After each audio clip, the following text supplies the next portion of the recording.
keessa illee jira. Rakkoo guddaa uummata keenya illee jira. Garuu dhiyeenya kana olga abdii illee gadhiifame. Mootummaa warra Yurooppii, mootummaa warra Ameerikaa waan adda addaa nu gaafataa jiranii, deebiin uummanni Oromoo kennaa jiru maal fakkaataa? Waa'ee Somaaliyaa keessa. So carraa kana fudhadheetiin maaliif waan sammuu kee keessa na jiru hin dubbannee ka jedhu fayyaadha akkamiin mohaa jamaa si qofa argaan jira. Komantii si qofa argaan jira. So walumaa galatti just waan tokko tokko dubbadha jedheetiin yeroo Ramadaanaa namni baay'een sooma keessa illee jira. I understand. Garuu jiruun itti fuftee itti haasa'uu dubbachuun barbaada jedheetiin. Kabraa immoo sana darbeetiin hin beektanii beektota Oromoo adda addaa wajjinii dalagaa haasaa adda addaa qabna jechuudha. Boordii ollaas ta'ee warroota kaawwanis bakka adda addaa ka jiru jechuudha. Raajii arguu ka isin agartanii kan namni akkasumas immoo gaaffilee adda addaa ka addunyaarraa dhaga'u kana akkamitti isini ibsaa kan jedhu yaadee jedha. Sometimes immoo deebi'ee of gaafadhee jedha. Maaliif dubbadhaayyuu just why I'm pretty sure namoonni garii maatiin firri kiyya warroonni jaalatanii warra kanneen wajjin maaf mataan si dhukkubaa kan jedhu. In fact anillee gaafiisan of gaafadha jechuudha. Maaliif dubbadhaa yeroo baay'ee kan jedhu because deebii yeroo baay'ee argadhee jedhu qabsoo Oromoo kanarratti baay'inni keenya maatiiraan itti dhufee jechuudha. Warroonni biyya alatti guddannee jirre warroonni biyya keessatti illee barannee I don't know biyya hammam akka barruun beektonni Oromoo jechuudha warri barreessanii jechuudha achirraa barannee jennee hangam akka argatanii dubbistan hin beeknu. Wala barsiisaa Profeesar Mukriyaa ta'ee Mahammad Hassan ta'ee Abbaasiin ta'ee Asaffaa ta'ee warroota kanarraa buuka dubbisne jechuudha. Seenaa Oromoo akkamitti distort ta'e jechuudha. Akkuma seenaa Itoophiyaa kana akkamitti makaaf keessa qabaachuu isaa kana si galee so I generation sa irraa guddadhe. So hawwiin kiyya lafarraa yoo dhufu waa'ee dubaraatii fi xiqqeen irraa jechuudhaa fi waa'ee Oromoo kanatu sammuu na nyaata maalii ol na yaachisiisa na guba jechuudha. Jiruu kiyya guutuu I want to make a difference on that angle. Sanii irratti sagalee ta'uu jijjiiraa fedhee qaba jechuudha. Kafee uffannise kafee iyyee obviously I'm comfortable with my skin jechuudha because wannan dubbadhu wannan godhu namaa fi maqaa fi otoo hin ta'in is I do for myself. So yeroo baay'ee of gaafadhee yoo jedhu maaliif warroota na arrabsullee warroota kaa wajjin maa dubbadha because cadhisuu hin danda'amu. Keessattuu yeroo kana keessatti yeroo bakki dubbatan wanti dubbatanii fi wanti cadhisanii nama dhibee kana keessatti cadhisuun bareeda natti fakkaata. Namni baay'een illee cadhisee jira. Garuu ani hawwiin kiyya namoota akka kiyyaa aariidhaanii jijjiira uummata isaatii fi jijjiira amantaa isaallee ta'ee jijjiira hin fide jedhee qabsoo kanatti seene garii qabsoo kijibaa fi makaa keessa akka ta'e qabsoon keenya qabsoo akka Itoophiyaallee keessa xuxurii waan qabu garuu anyway suni it's much more sensitive.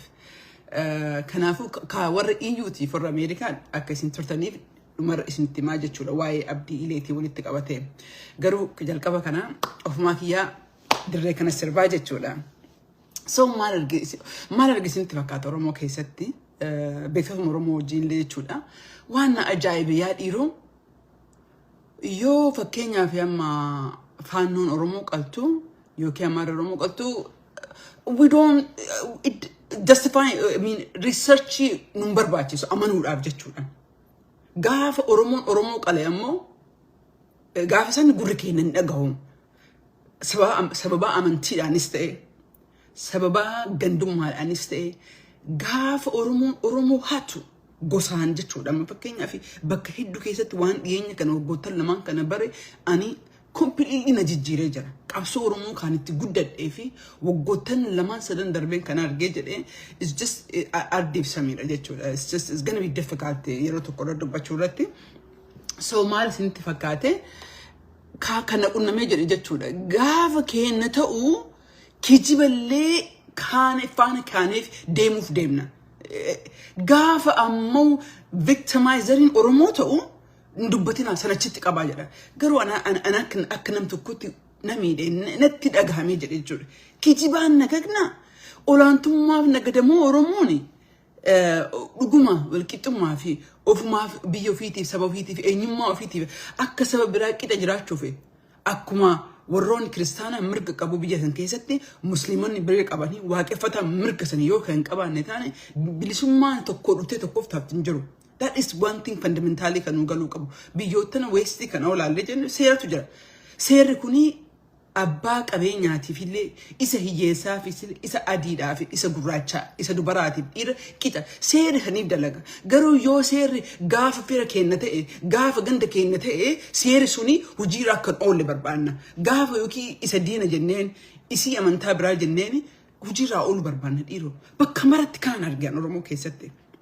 It's just a mind boggling in argija nama doctor jo nama PhD ko nama barata jero double standard di guya adidan kijiba gurgura diro nama umri an abak jeto nama gudda nama so ay matanki umri kan kiyete safu so da dejada kijiba gurgurun kamnu dugan gahara oromo kesate maltna rakese garto ko nga argu oromo duga jallisto argu Oromo yo ati uga dubbate just commenti amma kale ka tabejane commenti namma kale ka tabejane mal je dubbate wanti ollo kana ratti ba enu mara nuba nama mara oli amini nama mara oli tonta ini wonni wollo kuni baye ti dubbate atren bektan ba iratille katabni wa anjiru jechuda garu warron ka sabise je uga yo dubbanne jenne motum oromo sabise je jechuda sani miti wollo na chidisi je engad Somalia kesatti Oromo akkasitti qaqqaltee jette jechuudha.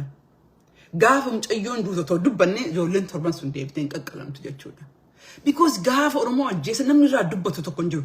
Otoo Amaarri qalame, otoo Tigreen qalame, otoo Somaaleen qabatte addunyaan hin sochootee jette. Gaafa Oromoo toomaa cadhisa. Because nuti ofirraa du'e. Kan ammoo fudhachuu dhiisne yeroo marayyuu Amaarri akkana nu goote, Tigreen akkana nu goote. Somaaleen maa lubbuuf sodaannee jenna jaaritu nu qaba.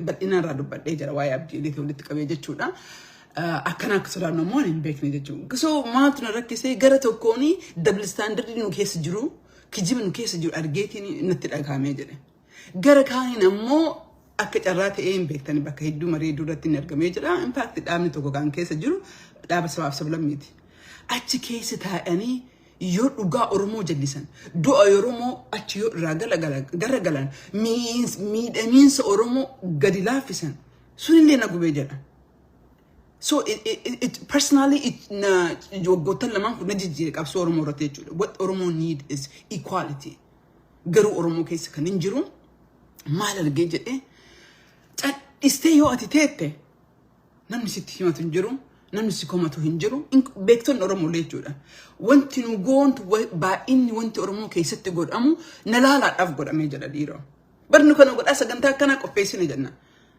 fakkeenya waa'ee huluu maaf dubbachuu dhabe dhiyeenya kanatti hoosinte dubbannee maal Oromoodhaani Oromootti afaan Oromootiin Oromootti dubbanne bu'aa maaltu dhufaa because otoo Oromoon kabajaa qabaatte biyya san keessatti wallo akkanan taatu otoo aangoo hadha Oromoon irra jirti Otto Muslim particularly واحد والكيس مكارا إفهمه particularly ما كومنتي درتي ديبه كأما مال نقونا تديبه جدا لالي أتو يرو كان رمضان كيس جرا أرمون percentage شنتمي تقولي هاتاتو أمانتا مسلماتي شنتمي تقولي وتعطي شو لكن ما جت شو أسوني majority جت شو أتو majority كابجاك أبعته بكك أبعته متما كان كيستي بيتي سن كيستي والله كان انتعطي جت شو إن دبتني صداتني فكا Orthodoxy maaf sodaataniitini maalii fi jala fincaahaniitini abbootii keenya ka ijaaraman muummichi ministeera dhaamsee jedhe because hunna Orthodoxy beekan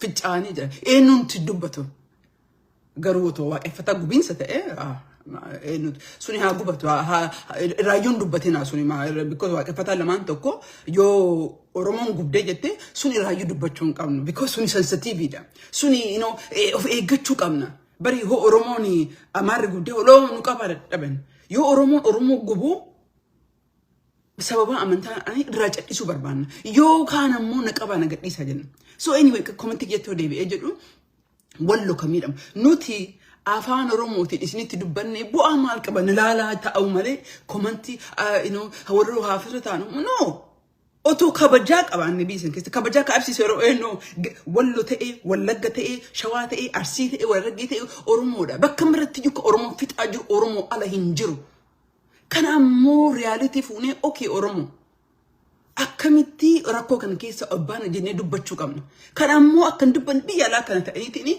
غاف أتجن استيت تسيتن دبتن غاف أتي أمو واد لغاف كاتي أو of إيجتشو كمنا موتما جنا كانت أون كمنا إبرو جنا كانت أون كمنا it's nonsense ورون أرمو بدلنا اللي جرو إسي نتا غاف سوران أفو غاف ميديا مرتينو ميكابي ديبتي ببريدتيني أرمو فاغون جيدو فقر وانتي دلقا منجر أرمو داف it's true واني دلقا ما جرو توكو هنجرو وانتي دلقا مريو كاميران قب أي بكاميراتي فكيسو الأب دلقنا الإيرو كانت أرمو كيسا قرقرم كانت أرمو كيسا ما شاء الله thumbs up wow very good مالي نكوانا قد إسا جلن قرو نما دلقين بليسا انتو الجاز عميلين نجرو نما دلق جود وقادو بتنسي قالي أميني أرمو في قبسو أرمو هم بيسيجي دالك قدا أروت المسلمات قبسو أرمو إنفستي كتقول إجتشو بي جنريشنك جكيسة تجتشو بيجي علاقة نتها إبيد إيه نقول كقوماتشان كنو حركة شنتبطونتين حركة قدا أمتكان نمنو يقاتو كو anyway دبي تويست قول أني جان جتشو دبتشو راكو دبي نما ميتشي جان جتشو وقام ميتشير بكورمو كيستي anyway كان جتشو نموه ركون أمانتا مسلمة كيس نجرو يوكي ميت means operation ددان جرو جولي مقبت كان يوك أبني جتشو ده كما مارش جل كبرت قبت كان أبني بيجي ولا كيستي جولي يبدان قبن جتشو ده نمت ترجمو قبل إيروكيا إسمه ترجمو قبل المنامة زيت تديبامه يو يبدان قبامه أفعلهم كأفعلوا لي يوك هنا تأي إراجران إسمه قبا because nama kakiya kana mali falmanna ka jedhu gaafi keessa galchee jala dhiiro mali falmadda si galee biyya bilisan qabne keessatti biyya ana affeeluuf deemtu qaba keessatti saba ana affeeluu danda'u irratti mali bilisummaa hawwinaa mali bilisummaa in fact bilisummaan akka dhufne ofirraa fageessuu qabna yoo ka dhumni kenna si galee gandummaa fi rarraafamu ka jennu gandummaa warroota bilisa didan si galee bilisummaa didan marii gandummaadhaaf akkana didani warra nu malee jiru kabe si galee kan yoo ani finne bilisummaa hin dhufin jedhee dhugaa yoo dhugaa kana isintti himne jenni isinii gadi hin taru maraaf jechuu kiyyaa miti oromoo mara jedhaa hin jiru beektaa harka xiqqoodha harkuma xiqqoo warra sooshaal miidiyaa warra miidiyaa irratti aktivistoota of hin jennu kana jechuudha so ilmi namaa yoo akka oromootitti yoo oromoon achiitu qabu asii yoo naanee jenni kabajaa arganne jenna soda arganne jenna soda arganne jenna Ameerikaa guddaan maaf jalatti sodaate kabajee jedha kun isii sodaate jedha jechuudha Oromooni gaafa Somaaliyaa keessatti mucayyoon duutu jalqaba irratti Januaarii biliif torbanatti fakkaate Oromoon sochaate fuula isii garsiiste sila ijoolleen torban sun deebiteen gorra'amtu san qofaa miti dhiiroo beektanii amma abdii ilee ummata keenya miiliyoona tokko ol lafarraa buqqise namni ummanni sun bakkatti deebi'u ummanni sun eessa jira ka jedhu hin jiru baga hiika waan na saalfachiisee jedhe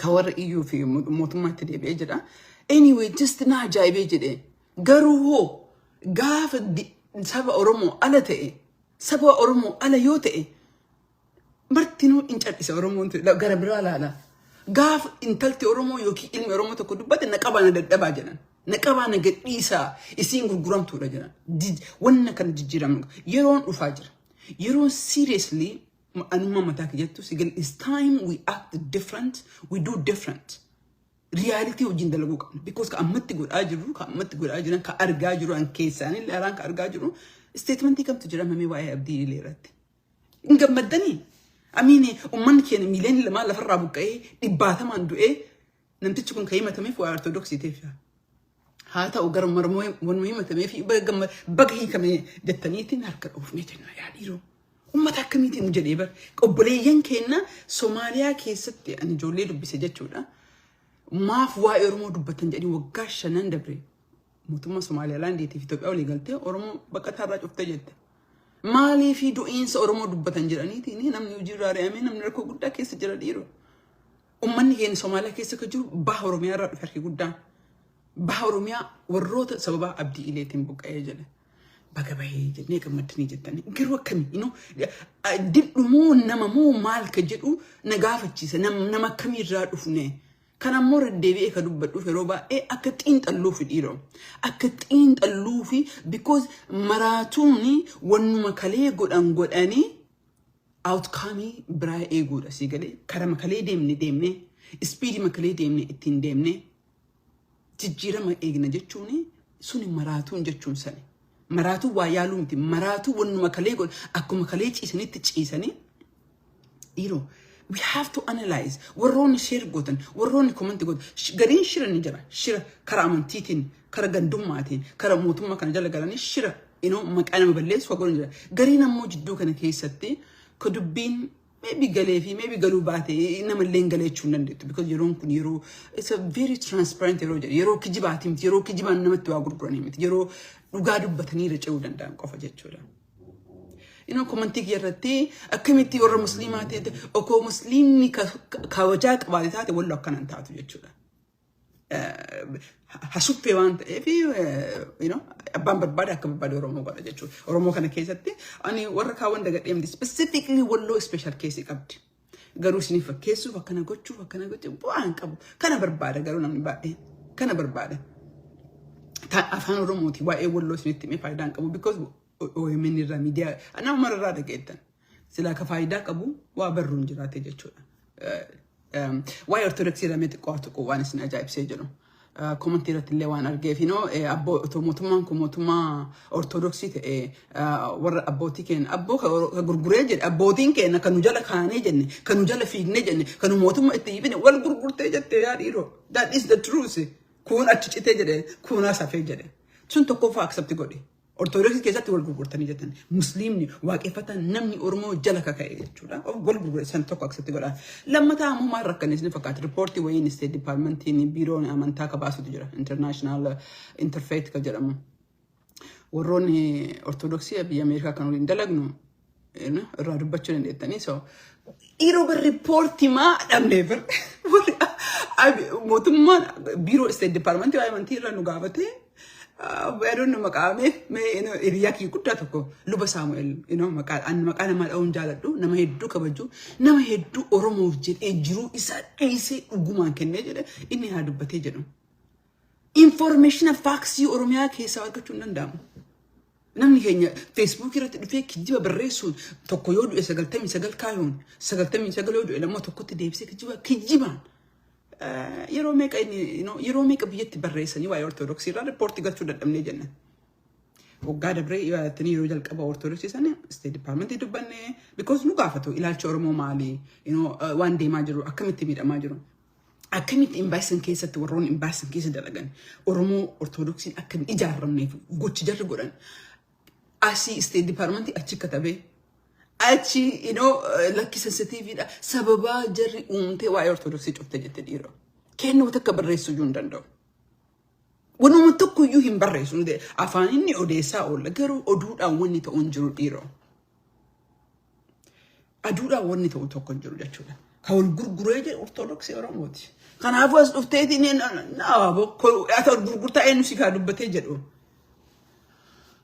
no استنى anyway so ما بدي بتشور بعد جدي راكون كينا نكيس جرا ديرو ورسومك أبدا I assume مرة من تاو مسلمة جرا ديمتني يرو كنا at least one حقا يادو جدي أبديك well I think ورونغرو بعد وروني أمر تاو أرثوذكسي لي وايد تيجي أرثوذكسي لاني سومني إسني اللي يرو I think this is a good time جرا it's a good time to self analysis of do what ديبني of لالو كمنا مال غوني أبسون رومو ساكاتي سرجرتي سدي ما جرتي يو كرا اتبان سون كرا سرين تاني أستبيني موت موجين تاني حاسو موت موجين نقوشة تقولي because نمني كين إدو كانت بداجر أكمل رما media رتي نكابا قد إيسا تيسس لفقوتي جدي كابان جيتو قد إيسا لفقوتي جدي إنسان جتشودا anyway كان أرجع جدي أمر لك رديبو يو أتجا استيت جدي إنهم كومبلكسين قولوا جو كنجر قرو تكتو أتي واهين قول أجتة كاتا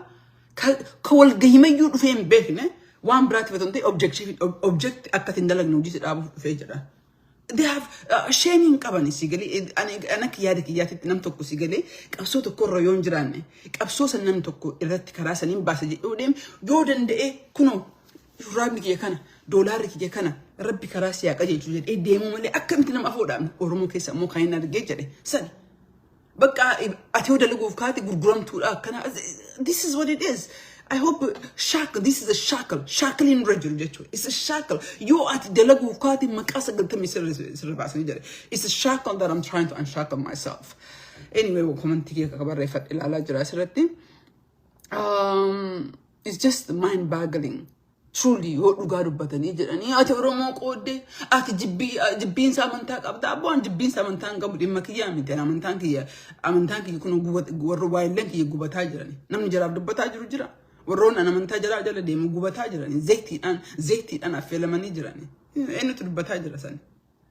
I mean, Otogale, and in Gubata, and in a Felamaka, Yadejara. كلامه كثير تموف إلما ما وان تعتنيفي مي بككي يبوع مي بك جولي سني بوع وتو إسنا من تاكي سني في أفلام تنا كم سنة أجمع هايات دني بربادات وان براتي في متي you know because you know we have to unshackle ourselves from this bondage, the bondage of inability to do any work. Anytime we try to do something within Oromo, there is certain elite group. They are there simply to make sure no Oromo does anything. That is the reality. Oromo keessa kan jiru gariin jira nu maleen taa'anii gaaf ati waa dalaguu kaatee jettee maqaa si balleessan ijaaramanii maqaa sitti kaasanii jiran jechuudha. Ofii yoo waa hin dalagan qabsoon Oromoo umrii generation tokko generation sadaffaati nuti abbaa keenya akaakayyuu keenya abbaa kiyya ana ka sadaffaa anu jaare amma generation afuraffaatitti gabrummaan kun tolee jira tumamiinsi arrabamiinsi tolee jira jechuudha. Namni nuti udaanne hin jira.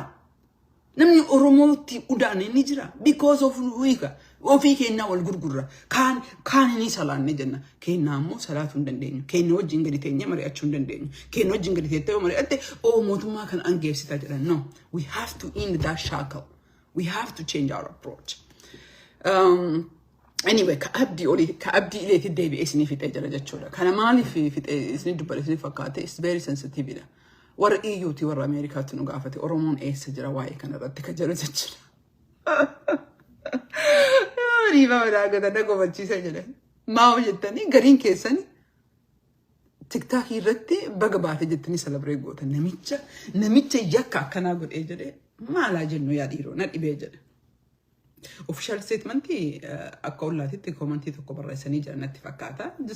Just tweetidha. Fakkeessituudha. We really just ilaalchi keenya asiif as funyaanii faga kallachaa faga funyaanii kana fageessinee ilaalla fakkaata. No, this is just it's so embarrassing natti ulfaatee jedhe. Wale ilaalchi Oromoo obviously abdiilee irratti kana beekaa Oromoon waa'ee Somaalee kana hin wallatee jedha jechuudha. You know ummanni Somaalee obboleeyyan keenya jennee waggoota hedduu waliin warra sirbaa baanee warra rafaa baanee amma immoo ummata obboleeyyan keenya gaafa jarri qalanii you know foon muran foon rifataa jedhan irrifadhee jedhe jechuudha. Because warra kana warra kushennee waliin jiraachaa baanee foon keenya yogguu masgiida keessatti akkasii dubbatan jedhan yogguu ijoollee dubarateennaa qalanii ija keessaa baasan jedhan hirrifannee jedhe jechuudha. Ilaalchi nuti kalee jara beeknuu fi gochi jarri nu goote gara jabeen jarri ummata keenya irra goote nu rifachiise jechuudha. Na rifachiise jechuudha. Sagalee kiyyoo fagaataa jiraate na rifachiise jedhe kanaaf iyyuu garuu ummata kana wajjin dalagna. Garuu dhimma kana irratti hin gaafatamna.